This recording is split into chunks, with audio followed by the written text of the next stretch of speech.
Political সায়েন্সে রাশিয়ার সংবিধান সম্পর্কে আলোচনা করব।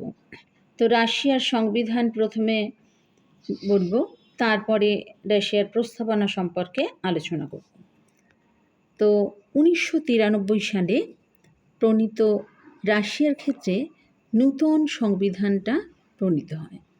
এই নূতন সংবিধানটি উদ্দেশ্য ও প্রকৃতির দিক থেকে পূর্ববর্তী কমিউনিস্ট আমলের সংবিধানগুলি থেকে মৌলিকভাবে স্বতন্ত্র।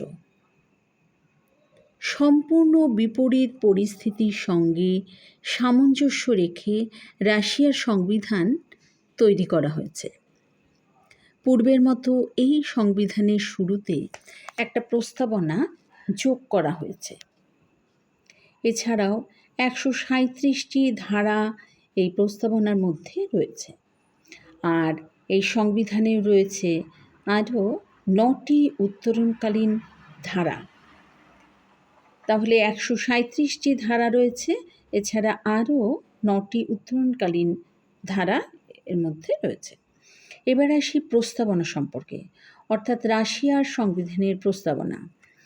এই সংবিধানের প্রস্তাবনায় বলা হয়েছে, আমরা রাশিয়া যুক্তরাষ্ট্রের বহুজাতিক জনগণ একই ভাগ্যের শরিক হিসাবে মিলিত হয়ে মানবাধিকার, স্বাধীনতা, নাগরিক শান্তি ও মিলনকে নিশ্চিত করে রাষ্ট্রের ঐতিহাসিক ঐক্যকে সংরক্ষণ করে সাম্যের নীতি ও জনসাধারণের আত্মনিয়ন্ত্রণের অধিকারকে স্বীকৃতি জানিয়ে যেসব মহান পূর্বপুরুষ আমাদের জন্মভূমিকে সম্মান করতে এবং উৎকর্ষ ও ন্যায় বিচারের প্রতি আস্থা রাখতে শিখিয়েছেন, তাদের স্মৃতির প্রতি সম্মান প্রদর্শন করে রাশিয়ার সার্বভৌমত্বের পুনর্জন্ম ঘটিয়ে এবং এর অপরিবর্তনীয় গণতান্ত্রিক ভিত্তিকে সুদৃঢ় করে রাশিয়ার মঙ্গল এবং সমৃদ্ধি ঘটানোর জন্য